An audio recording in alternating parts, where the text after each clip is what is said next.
Hello प्यारे रसगुल्लो, आज मैं आप सभी लोगों को इस वीडियो में लेकर आया हूं कक्षा 10 रसायन विज्ञान का पहला लेसन, जो कि है रासायनिक अपक्रियाएं एवं समीकरण। तो आज हम आप सभी लोगों को इस वीडियो में रासायनिक अपक्रियाएं एवं समीकरण लेसन का निपटारा करने वाले हैं। तो इसमें सबसे पहले जो आता है आप सभी लोगों का आता है रासायनिक परिवर्तन एवं भौतिक परिवर्तन। तो आप सभी लोग कक्षा 6 से पढ़ते आए हैं रासायनिक परिवर्तन क्या होता है और भौतिक परिवर्तन क्या होता है। आज मैं आप सभी लोगों को यहां भी बता दे रहा हूं कि रासायनिक परिवर्तन क्या होता है और भौतिक परिवर्तन, लेकिन आप इसे लिखेंगे मत, क्योंकि अगर आप सभी लोगों को मैं इस प्रकार से बताऊंगा कि अगर आप सभी वहां बोर्ड में पूछता है रासायनिक परिवर्तन और भौतिक परिवर्तन क्या होता है, तो आप सभी लोग ऐसे ही लिख देंगे। ऐसा मैं आप सभी लोगों को बताऊंगा।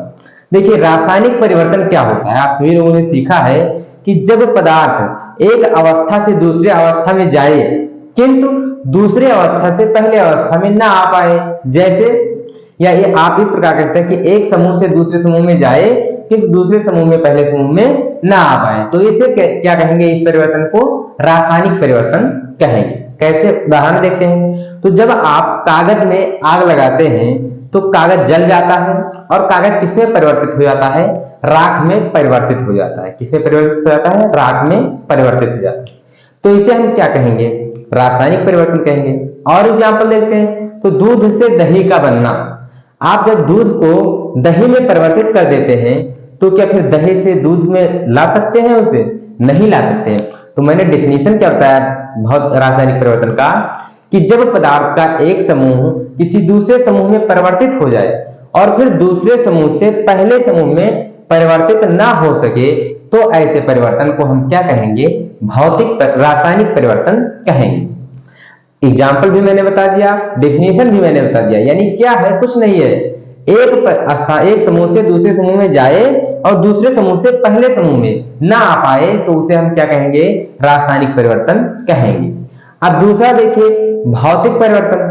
सबसे पहले आप भौतिक परिवर्तन देखिए क्या है। रासायनिक परिवर्तन तो आपका क्लियर हो गया। अब क्या आता है? भौतिक परिवर्तन। देखिए, भौतिक परिवर्तन क्या है? ठीक इसका उल्टा, कि जब पदार्थ का एक समूह किसी दूसरे समूह में जाए और फिर दूसरे समूह से पहले समूह में आ जाए, तो उसे हम क्या कहेंगे? भौतिक परिवर्तन। अगर हम एग्जाम्पल देखें तो जब बर्फ से क्या बनना? पानी बनना, और पानी से क्या बनना? बर्फ बनना। यानी बर्फ जो है वो ठोस अवस्था में होता है और पानी क्या होता है? द्रव अवस्था में। तो पानी जो है एक अवस्था से दूसरे अवस्था में ठोस में चला जाता है और फिर ठोस से क्या होता है? बर्फ पानी में आ जाता है, द्रव अवस्था में आ जाता है। तो इस प्रकार के परिवर्तन को हम क्या कहेंगे? भौतिक परिवर्तन कहेंगे। तो ये जो है ये आपको लिखना नहीं है, रासायनिक परिवर्तन और भौतिक परिवर्तन मैंने आप सभी लोगों को लेकिन बता दिया है। अगर बोर्ड में कहीं पूछ ले तो आप सभी लोग वहां लिख देंगे। आप सभी लोगों को याद हो गया होगा कि अगर एक अवस्था से दूसरे अवस्था में जाए और दूसरे से पहले में ना आ सके तो उसे कहेंगे रासायनिक परिवर्तन। और ठीक इसी उल्टा, एक अवस्था से दूसरे अवस्था में जाए और दूसरे से पहले में आ सके तो उसे क्या कहेंगे? तो भौतिक परिवर्तन कहेंगे। अब जो आपको नोट्स बनाना है वो कहां से बनाना है? अब मैं वहां से स्टार्ट कर रहा हूं। सबसे पहले आप यहाँ पर पाठ का नाम डालिए। देखिए पाठ का नाम क्या है? पाठ पहला है, क्या नाम है पाठ का? तो रासायनिक अभिक्रियाएं, रासायनिक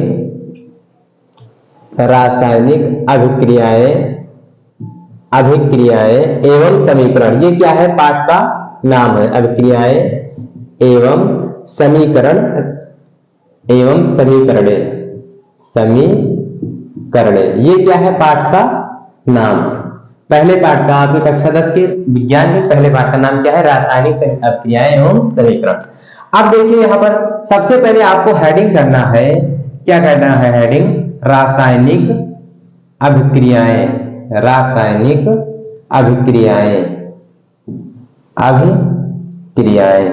ये आपको क्या करना है? हेडिंग करना है। अब देखिए भैया, रासायनिक अभिक्रियाएं क्या होती है? देखिए यहाँ रासायनिक अभिक्रियाएं हैं और रासायनिक समीकरण है, तो इसी को तो पहले जानना होगा, उसके बाद आगे का खेल खेलेंगे। तो रासायनिक अभिक्रियाएं होता क्या? देखिए अभी जो मैंने रासायनिक परिवर्तन बताया, ठीक इसी तरह रासायनिक अभिक्रिया का भी डेफिनेशन है। देखिए रासायनिक अभिक्रिया क्या होती है? कि जब पदार्थों का एक समूह किसी दूसरे समूह में परिवर्तित हो जाए तो इस घटना को हम क्या कहेंगे? रासायनिक अभिक्रिया कहेंगे। जैसे आपने हाइड्रोजन और ऑक्सीजन को लिया, आपने क्या लिया, हाइड्रोजन और ऑक्सीजन को लिया, H2 और O2 क्या है, गैस है, और जब आपने इसे जोड़ा तो क्या हो गया, जल बन गया, यानी H2O बन गया। यहाँ पर आप रिएक्शन देखिए, आपने क्या लिया, तो H2 लिया और प्लस क्या लिया, O2 लिया, और जब आपने रिएक्शन कराया तो क्या बन गया, H2O बन गया। अब आप इसे संतुलित कर लेंगे, देखिए यहाँ पर कितने, दो H है, दो, यहाँ दो है, O कितना है, दो, तो इसके आगे दो लगा देंगे, H कितना हो गया, तो दो दूनी चार, इसके आगे हम क्या लगा देंगे, दो लगा देंगे। तो इस प्रकार ये अभिक्रिया हो गया। अब यहाँ पर देखिए ये क्या है, तो ये गैस के रूप में थी, ये भी गैस के रूप में, और ये किसके रूप में है, तो लिक्विड के रूप में है। तो क्या हुआ, जब पदार्थों का एक समूह किसी दूसरे समूह में परिवर्तित हो जाए तो इस घटना को हम क्या कहेंगे, रासायनिक अभिक्रिया कहेंगे। ठीक बेटा, अब रासायनिक अभिक्रिया जो हुई, यहाँ पर आपको डेफिनेशन लिख लेना है कि जब पदार्थों का एक समूह, यानी हाइड्रोजन ऑक्सीजन जो गैस था वो एक समूह था और किस समूह में परिवर्तित हो गया, लिक्विड में परिवर्तित हो गया, तो इस घटना को हम क्या कहेंगे, रासायनिक अभिक्रिया कहेंगे। अब देखिए ये बीच में एरो का निशान लगा हुआ है, एरो के इस साइड में कुछ लिखा हुआ है और एरो के इस साइड में कुछ लिखा हुआ है, तो हम इसे कहते क्या है, तो यहाँ पर देखिए जो एरो के इस साइड में लिखा हुआ है इसे हम कहते हैं अभिकारक। क्या कहते हैं, अभिकारक कहते हैं, और जो इस साइड में लिखा हुआ है इसे हम क्या कहेंगे, उत्पाद कहेंगे। क्या कहेंगे, अभिकारक और उत्पाद। अब देखिए अभिकारक की डेफिनेशन क्या होती है, तो अभिकारक की डेफिनेशन यहाँ पर देखिए, अभिकारक हम किसे कह रहे हैं, H2 और O2 को कह रहे हैं, और ये टोटल जो हो रहा है वो क्या हो रहा है, तो रासायनिक अभिक्रिया हो रहा है। तो आपको अभिकारक की डेफिनेशन कैसे याद करनी है, देखिए ये पूरा क्या हो रही है, रासायनिक अभिक्रिया, और ये क्या है, H2 और O2, तो रासायनिक अभिक्रिया में भाग लेता है। अब देखिए किससे हम कहते हैं कि भाग ले रहा है, जो उस कार्य को संपन्न करे उसे तो हम कहेंगे कि ये भाग ले रहा है। जैसे आप कोई प्रोग्राम है आपके विद्यालय में और आप उसमें जब कोई कार्य करेंगे तब तो मैं कहूंगा कि आपने उस प्रोग्राम में भाग लिया। तो यहाँ पर जो है H2 और O2 इस अभिक्रिया में भाग लिया, यानी H2 और O2 मिलकर H2O का निर्माण कर रहा है। तो H2 और O2 क्या कर रहा है, भाग ले रहा है। तो हम क्या कहेंगे कि ये जो है रासायनिक अभिक्रिया में भाग लेता है, ये कुछ कार्य कर रहा है, इसलिए मैंने कहा कि ये भाग ले रहा है। तो देखिए क्या लिखना है आपको, रासायनिक अभिक्रिया में भाग लेने वाले पदार्थ को हम क्या कहेंगे, अभिकारक कहेंगे। आप यहाँ पर डेफिनेशन लिख लीजिए, रासायनिक अभिक्रिया में भाग लेने वाले, अभिक्रिया में भाग लेने वाले पदार्थ को अभिकारक कहते हैं, अभिकारक कहते हैं। ये हो गया किसका, अभिकारक का डेफिनेशन, कि रासायनिक अभिक्रिया में भाग लेने वाले पदार्थ को अभिकारक कहते हैं। यानी अगर आपको डेफिनेशन नहीं याद है, कोई रिएक्शन दे रहा है और पूछ रहा है इसमें अभिकारक क्या है, तो कुछ नहीं करना है, आप एरो देखिए और एरो के इस तरफ आप जो भी कुछ लिखा है उसे आप कह दीजिए अभिकारक है, और एरो के इस तरफ सामने की तरफ जो कुछ लिखा है उसे हम क्या कह देंगे कि उत्पाद है। अब उत्पाद की डेफिनेशन आप क्या लिख देंगे, तो यहाँ पर आप देख लीजिए उत्पाद की डेफिनेशन। तो उत्पाद यहाँ पर देखिए, जो ये H2 और O2 मिला यानी रासायनिक अभिक्रिया हुई, उसके बाद क्या हुआ, H2O का निर्माण हुआ। तो कब हुआ H2O का निर्माण, तो जब रासायनिक अभिक्रिया हो गई। तो आपको लिखना क्या है कि रासायनिक अभिक्रिया के फलस्वरूप बने पदार्थ को उत्पाद कहते हैं। अब यहाँ पर देखिए H2O क्या लिखना है कि रासायनिक अभिक्रिया के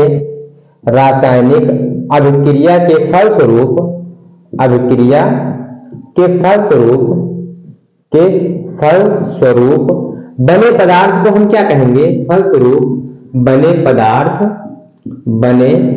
पदार्थ को हम उत्पाद कहते हैं। क्या कहते हैं, उत्पाद कहते हैं। ये हो गया रासायनिक अभिक्रिया में जो कुछ उपस्थित होता है उसे हम अभिकारक कहते हैं को, और एक को क्या कहते हैं, उत्पाद। अब आपने रासायनिक अभिक्रिया में और एक चीज देखा होगा कि कुछ यहाँ पर लिख देते हैं, जैसे एलाई लिख दिया, कुछ भी यहाँ पर लिख देते हैं एरो के ऊपर, तो वो क्या होता है, तो उसका नाम जो है वो होता है उत्प्रेरक। क्या होता है, उत्प्रेरक। अब उत्प्रेरक क्या होता है, उत्प्रेरक शब्द देखिए, यानी आपको प्रेरित कर रहा है, यानी किसी चीज को। अब आपको क्यों, कहीं आपके ऊपर तो है नहीं एलाई, तो आपको क्यों प्रेरित करेगा? यहाँ किसके ऊपर है? तो रासायनिक अभिक्रिया में है एलाई, यानी जिसके ऊपर है उसको प्रेरित करेगा। तो एलाई का क्या कार्य है? प्रेरित करना। अब चाहे वो प्रेरित करके उसे घटा दे उस दर, उस अभिक्रिया के दर को, और चाहे बढ़ा दे। तो यहाँ पर एलाई क्या है? उत्प्रेरक है। इसकी डेफिनेशन हम क्या लिखेंगे कि रासायनिक अभिक्रिया में उपस्थित वह पदार्थ या रासायनिक अभिक्रिया का वह पदार्थ जो रासायनिक अभिक्रिया की वेग को परिवर्तित कर देता है। अब हम यहाँ पर देखिए शब्द क्या बोल रहा हूं, वेग को परिवर्तित कर देता है, न कम न ज्यादा। यानी अगर वो उत्प्रेरक जो है वो वेग को कम करने वाला होगा तो वेग को कम कर देगा, अगर अधिक करने वाला होगा तो अधिक कर देगा। यानी क्या कर देगा? परिवर्तित। मैंने शब्द क्या प्रयोग किया? परिवर्तित कर देने वाला पदार्थ क्या कहलाता है? उत्प्रेरक कहलाता है। यानी आप लिखेंगे क्या? रासायनिक अभिक्रिया में भाग लेने वाला वह पदार्थ या रासायनिक अभिक्रिया का वह पदार्थ जो अभिक्रिया के वेग को परिवर्तित कर देता है, उत्प्रेरक कहलाता है। तो इस प्रकार हो गया रासायनिक अभिक्रिया की डेफिनेशन हो गई। इसमें जो जो चीज भाग लेते हैं, जो चीज इसमें देखने को मिलते हैं, उस सब के बारे में आप सभी लोगों ने जान लिया। क्या क्या होता है? अभिकारक होता है, उत्पाद होता है, और क्या होता है? उत्प्रेरक होता है। अभिकारक क्या होता है? तो रासायनिक अभिक्रिया में भाग लेने वाले पदार्थ को अभिकारक कहते हैं। उत्पाद क्या होता है? तो रासायनिक अभिक्रिया के फलस्वरूप बने पदार्थ को हम उत्पाद कहते हैं। उत्प्रेरक क्या होता है?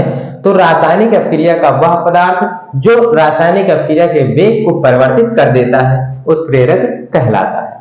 अब हम देखते हैं रासायनिक समीकरण। क्या देखते हैं?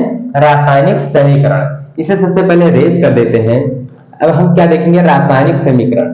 तो देखिए रासायनिक समीकरण जो है वो वेरी इजी है, आज मैं आप सभी लोगों को बता दूंगा। देखिए अभिकारक और उत्पाद तो आप जान ही गए, तो बस इसी से रिलेटेड है रासायनिक समीकरण। देखिए यहां पर आप हेडिंग कर लीजिए रासायनिक समीकरण। रासायनिक समीकरण। अब देखिए रासायनिक समीकरण क्या होता है? तो जो अभी आपने देखा, क्या देखा? अभिकारक देखा और उत्पाद। कुछ नहीं करना है, बस इन्हीं अभिकारक और उत्पाद को यदि हम उनके प्रतीकों एवं सूत्रों द्वारा प्रदर्शित करें, जैसे मैंने अभी हाइड्रोजन को H से, ऑक्सीजन को O से और जल को किससे प्रदर्शित किया था? H2O से प्रदर्शित किया था। तो यही आपको लिखना है कि यदि अभिकारकों व उत्पादों को उनके प्रतीकों एवं सूत्रों द्वारा प्रदर्शित करने पर प्राप्त समीकरण क्या कहलाएगा? रासायनिक समीकरण कहलाएगा। जैसे अब यहाँ पर आप देखिए रासायनिक समीकरण का आप दो प्रकार से प्रदर्शित कर सकते हैं। जैसे मैंने यहाँ पर अभी लिखा था कि H2 और प्लस क्या लिखा था? O2। एरो क्या लिख दिया था मैंने? H2O लिख दिया था। इसके आगे 2 लगा दिया था, इसके आगे 2 लगा दिया था। अब इसी को हम एक और तरह से लिख सकते हैं। जैसे ये क्या लिखा हुआ है? हाइड्रोजन गैस, हाइड्रोजन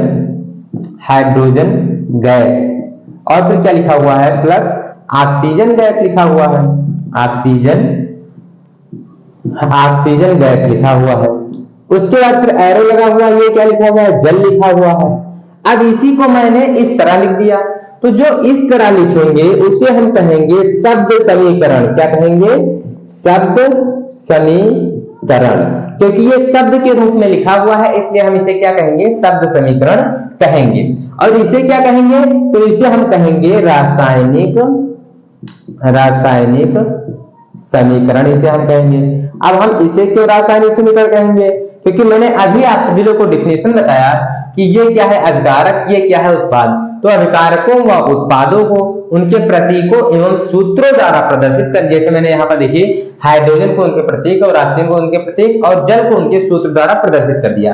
तो अभिकारकों व उत्पादों को उनके प्रतीकों एवं सूत्रों द्वारा प्रदर्शित करने पर प्राप्त समीकरण क्या कहलाता है? रासायनिक समीकरण कहलाता है। रासायनिक समीकरण जो होता है ये कितने प्रकार का होता है? तो ये 2 प्रकार का होता है। पहला क्या होता है? तो संतुलित रासायनिक समीकरण, या आप असंतुलित पहले कर दीजिए, असंतुलित रासायनिक समीकरण, असंतुलित रासायनिक समीकरण, रासायनिक समीकरण। ये क्या होता है? अभी हम बात करेंगे। इसी को एक और नाम से जानते हैं, कंकाली समीकरण। किसके नाम से?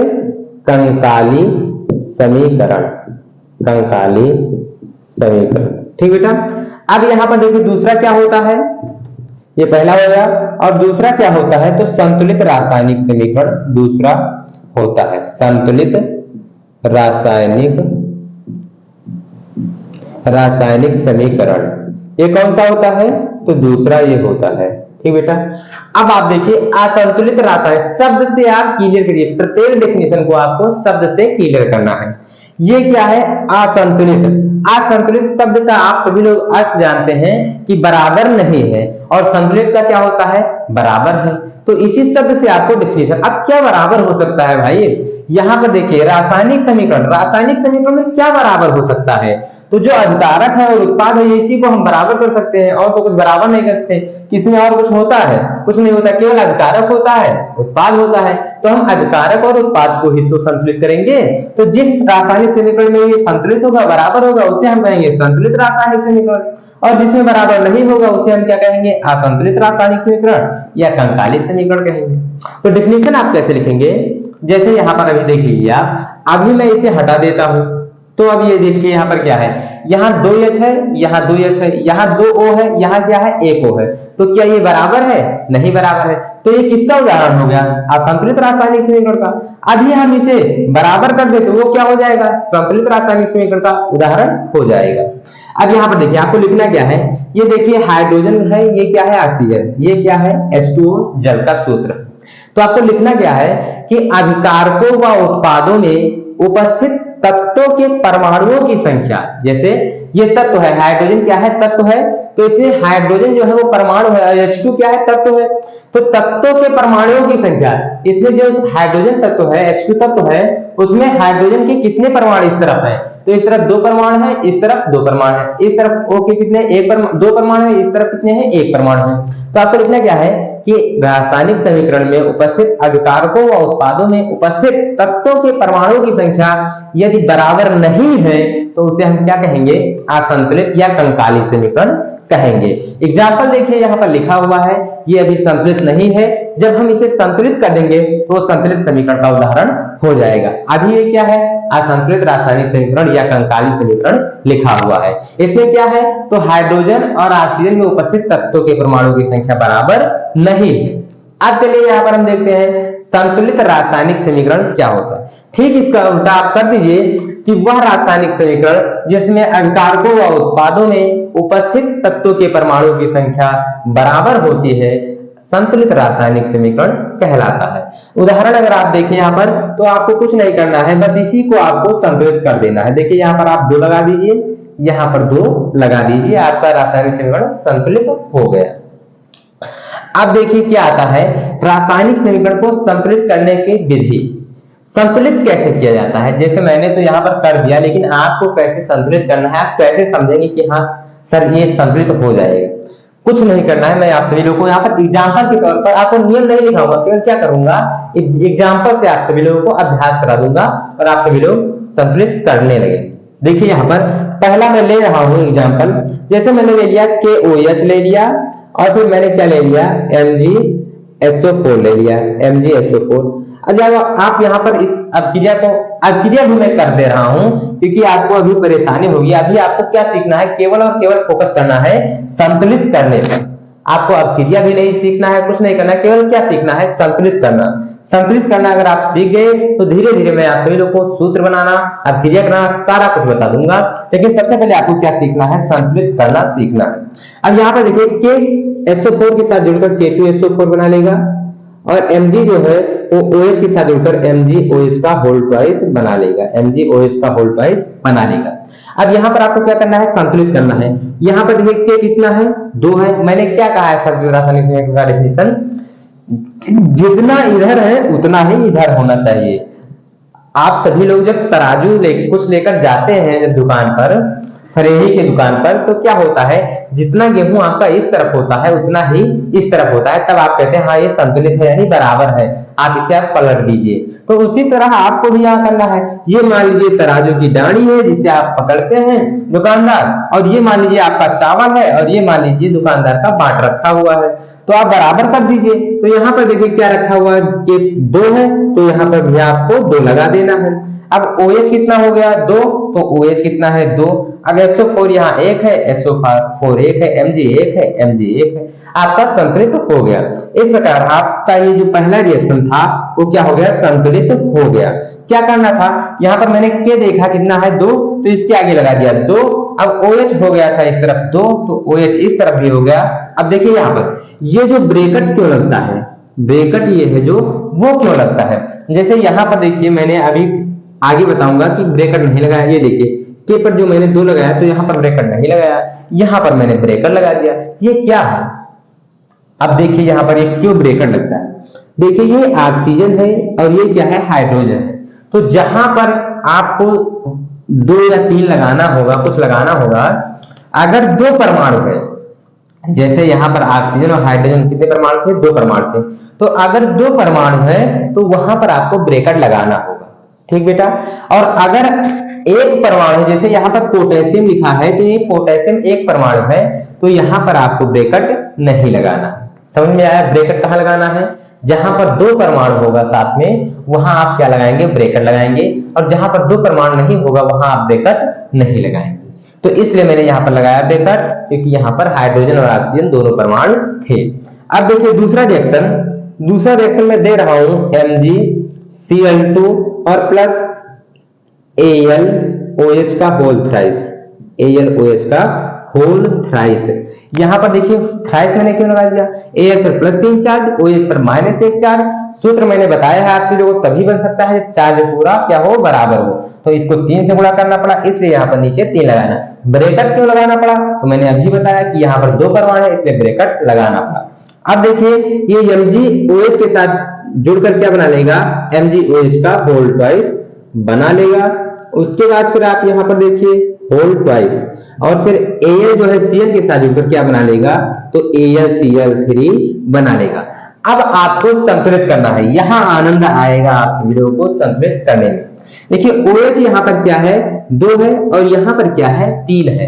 अब देखिए 2 और 3 को अगर बराबर करना है तो कोई ऐसी संख्या लीजिए जिसमें इसे भी गुणा कर दें, इसे भी गुणा कर दें, बराबर हो जाए। तो यहाँ पर देखिए इसे 3 से गुणा कर दें, इसे 2 से, तो 6 यहाँ भी हो जाएगा, 6 यहाँ भी हो जाएगा। तो क्यों ना हम यहाँ पर जहां 2 लिखा हुआ है वहां 3 से, जहां 3 लिखा हुआ है वहां 2 से गुणा कर दें। तो यहाँ 3 लिखा हुआ है तो इसके आगे 2 लगा देंगे, और यहाँ क्या लिखा हुआ है 2, तो इसके आगे हम क्या लगा देंगे, 3 लगा देंगे।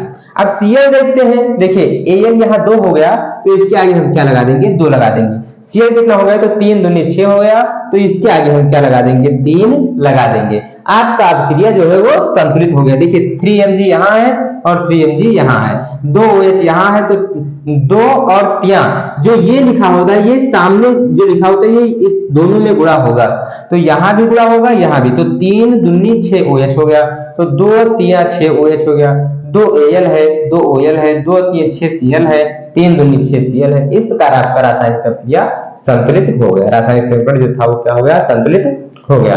तो अगर आप सभी लोगों को रासायनिक समीकरण संतुलित करना और रिएक्शन अगर चाहिए और वीडियो चाहिए तो आप सभी लोग कमेंट कीजिए, मैं इस पर एक स्पेशल वीडियो बनाता हूं केवल संतुलित करने के लिए।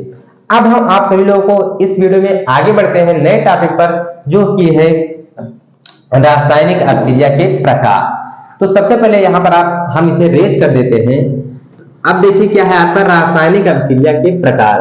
मैंने रासायनिक अभिक्रिया पढ़ लिया, रासायनिक समीकरण पढ़ लिया, और क्या पढ़ लिया, रासायनिक समीकरण के प्रकार मैंने पढ़ लिया।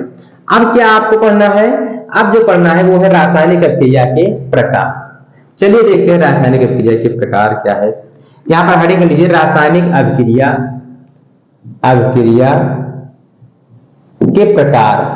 के प्रकार। अब देखिए ये जो है वो 4 प्रकार की होती है। कितने प्रकार के, 4। यहां पर आप देख लीजिए कितने प्रकार के होते हैं, 4। अब यहां पर पहला देखिए संयोजन अभिक्रिया। क्या होता है, संयोजन अभिक्रिया पहला होती, संयोजन अभिक्रिया।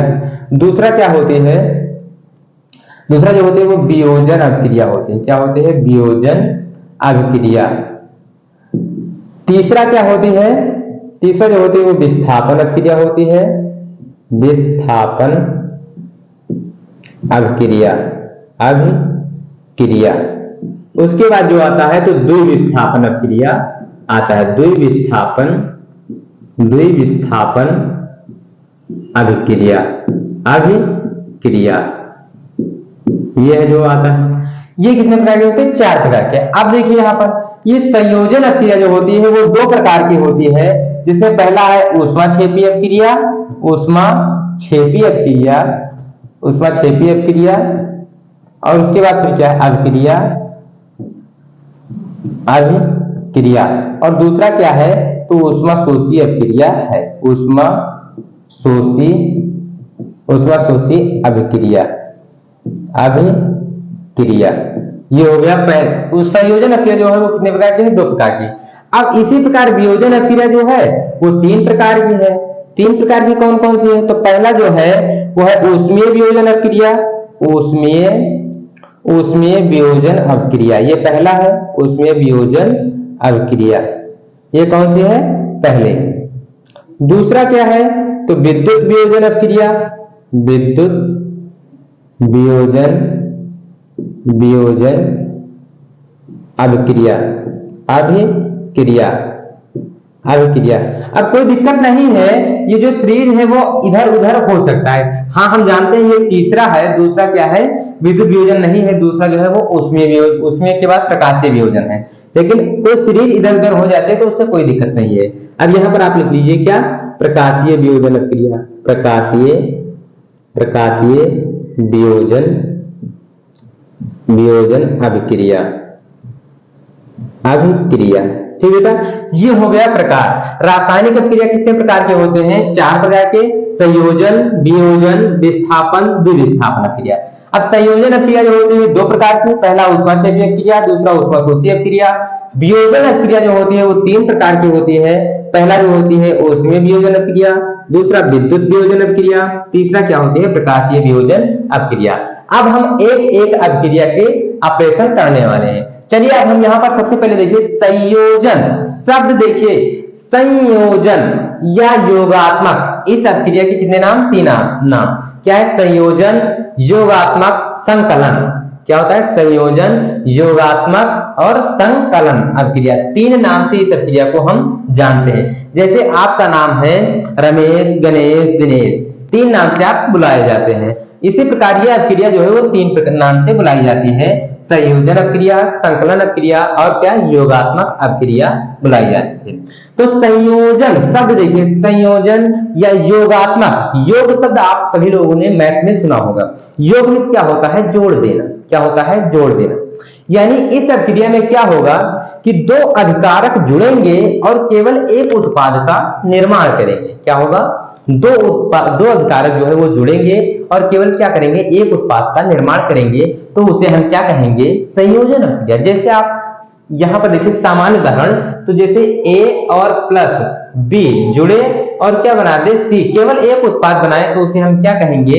संयोजन अभिक्रिया। यहाँ पर देखिए मैंने अभी बताया कि जो एरो के इस तरफ लिखा हो उसे अभिकारक और जो इस तरफ लिखा हो उसे हम क्या कहेंगे? उत्पाद। तो यहाँ पर देखिए कितने अभिकारक हैं? तो 1 और 2 अभिकारक मिले हैं और कितने? एक उत्पाद का केवल निर्माण किए हैं। तो मैंने क्या बताया संयोजन अभिक्रिया का डेफिनेशन कि जब 2 अभिकारक जुड़कर केवल एक उत्पाद का निर्माण करें तो उसे हम क्या कहेंगे? संयोजन अभिक्रिया कहेंगे।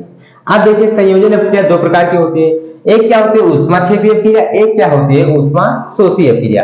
अब ऊष्माक्षेपी यहां पर भी आप शब्द से क्लियर कीजिए। अगर आप इसका रासायनिक उदाहरण कोई लेना चाहते हैं तो आप ले लीजिए। H2 और प्लस O2 मैंने अभी आप सभी लोगों को बताया। H2 और O2 मिलकर क्या बनाते हैं? H2O बनाते हैं। आप संतुलित कर दीजिए। यहाँ पर देखिए हो गया, रासायनिक उदाहरण हो गया कि हाइड्रोजन और ऑक्सीजन लिया, 2 अभिकारक लिया, एक उत्पाद का निर्माण कर दिया। तो संयोजन अभिक्रिया आसानी से हो गया। अब यहाँ पर देखिए संयोजन अभिक्रिया जो होती है 2 प्रकार की। पहला क्या होते हैं? ऊष्माक्षेपी। छेपी आप सभी लोग सब जानते हैं क्या होता है? छेपी यानी जब आप सभी लोग अगर देहात से आते हैं तो आप सभी के घर में क्या होता है? कौर होता है, जिसे आप कंडा यानी गाय के गोबर से आप सभी की माताएं कंडा करती हैं और फिर उसे क्या करती हैं? एक बड़ा सा ढेर लगाकर उस पर क्या होता है? गोबर से उसे ढक दिया जाता है। तो उसे क्या कहा जाता है कि कड़ौर छोपना। देहात भाषा में क्या? कड़ौर छोपना। तो छोपना यानी आप गोबर को उठाते हैं और उस पर फेंक देते हैं, गोबर को उठाते हैं उस पर फेंक देते हैं। तो इसी प्रकार यहाँ पर आप देखिए क्या लिखा हुआ है, छेपी शब्द यानी ऊष्मा को लीजिए और उसे फेंक दीजिए, ऊष्मा को लीजिए उसे फेंक दीजिए। तो कहां से ऊष्मा लेंगे, तो अभिक्रिया से ऊष्मा लेंगे। कहां से लेंगे, अभिक्रिया से। यानी कोई वह रासायनिक अभिक्रिया जिसमें क्या होता है, उत्पाद के निर्माण के साथ साथ, यानी ये H2O जो है इसके निर्माण के साथ साथ अगर ऊष्मा का उत्सर्जन हो रहा है, ऊष्मा क्या हो रहा है, निकल रहा है, तो उसे हम क्या कहेंगे, ऊष्माक्षेपी अभिक्रिया कहेंगे। जैसे एग्जाम्पल अगर हम देखें यहाँ पर, देखिए जब आप क्या करते हैं, कैल्शियम ऑक्साइड यानी CaO पर जब आप क्या करते हैं, H2O मिलाते हैं, यानी जब आप चूने पर क्या मिलाते हैं, जल मिलाते हैं, तो आपका जो बनता है उत्पाद वो बन जाता है बुझा चूना, यानी CaOH का होल प्राइस बन जाता है। और उसके बाद क्या हो जाता है, ऊष्मा निकल जाती है। क्या निकल जाती है, ऊष्मा निकल जाती है। जैसे आप सभी लोग अगर घर में आप सभी लोग कोई बूढ़ बुजुर्ग यानी कोई आपके बाबा बाबा होंगे, अगर वो चूना खाते होंगे, तो चूना अगर बाजार से लाते हैं और यहाँ घर पर अगर भिगोते हैं, तो जब उसमें जल डालते हैं तो उसमें से क्या निकलती है, ऊष्मा निकलती है। तो वहां पर क्या होता है, ये कैल्शियम हाइड्रोक्साइड शुष्क बुझा हुआ चूना बन जाता है और ये ऊष्मा जो है वो निकल जाती है। देखिए उत्पाद का निर्माण यानी जो चूना खाने वाला चूना जो बनाना था वो उत्पाद था, और जो हम सूखा चूना लेकर आए थे और जल जो मिलाए वो क्या हो गया, अभिकारक। जब उसे मिला दिए तो उत्पाद का निर्माण हो गया, यानी गीला चूना हमें प्राप्त हो गया, जिसे हम क्या करेंगे, शुष्क बुझा हुआ चूना कहते हैं, CaOH का होल टाइप। और उसमें से जो भाप निकलता है वो ऊष्मा। तो उत्पाद का निर्माण यानी जो खाने वाला चूना हम निर्माण कर रहे थे उसके साथ साथ ऊष्मा निकली, तो ऊष्मा क्या हुई, उत्सर्जित हुई। तो जब उत्पाद के निर्माण के साथ साथ ऊष्मा का उत्सर्जन होता है तो इस अभिक्रिया को हम क्या कहेंगे, ऊष्माक्षेपी अभिक्रिया कहेंगे। उदाहरण यहाँ पर आपके सामने लिखा हुआ है कि ऊष्मा निकल रहा है। अब आप यहाँ पर देख लीजिए, अगर ऊष्मा इस साइड में लिखा है यानी ऊष्मा निकल रहा है, अगर ऊष्मा इस तरफ लिखा है यानी ऊष्मा दिया जा रहा है, या ऊष्मा ऊपर लिख दिया गया है या डेल्टा बना दिया है यानी ऊष्मा दिया जा रहा है।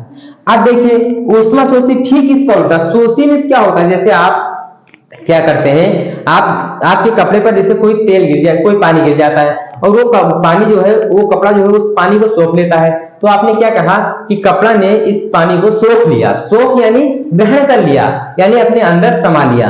तो यहाँ पर क्या हो जाएगा, ऊष्मा जो होगा वो शोषी यानी ग्रहण कर लिया जाएगा।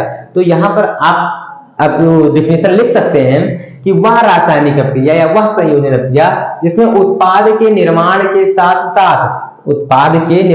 साथ साथ ऊष्मा की आवश्यकता होती है, यानी ऊष्मा जब उसे दिया जाएगा तब वो उत्पाद का निर्माण कर सकेगा। तो ऐसी अभिक्रिया को हम क्या कहेंगे, ऊष्मा शोषी अभिक्रिया कहेंगे। अगर हम एग्जाम्पल देखें तो एग्जाम्पल यहाँ पर आप देखिए, कैल्शियम कार्बोनेट क्या है, कैल्शियम कार्बोनेट को जब आप लेंगे तो इसे अगर आप ऊष्मा देंगे, ये डेल्टा का निशान बना दिया मैंने, यानी गर्म किया जा रहा है, गर्म कर दिया जा रहा है, यानी ऊष्मा दे दिया जा रहा है। तो जब आप ऊष्मा दे देंगे तो यहां से बन जाएगा आपका CaO, यानी यहाँ चूना बन जाएगा, चूना पत्थर, और क्या बन जाएगा, CO2 यहाँ पर निकल जाएगी, कार्बन डाइऑक्साइड गैस निकल जाएगी। तो इस प्रकार ये क्या हो गया, ऊष्मा शोषी अभिक्रिया। देखिए यहाँ पर उत्पाद के निर्माण के साथ साथ हमें क्या देना पड़ा, ऊष्मा देना पड़ा। तो अगर हमें ऊष्मा देना पड़ता है, ये अभिक्रिया जो है वो ऊष्मा ग्रहण करती है, तो ये क्या कहलाएगी, ऊष्मा शोषी अभिक्रिया कहलाएगी। और यहाँ पर देखिए उत्पाद के निर्माण के साथ साथ ऊष्मा का उत्सर्जन हो रहा था, यानी ऊष्मा निकल रही थी, तो इसे हम क्या कहेंगे, ऊष्माक्षेपी अभिक्रिया कहेंगे। अब हम मिलते हैं नेक्स्ट वीडियो में मजेदार टॉपिक के साथ, तब तक के लिए धन्यवाद।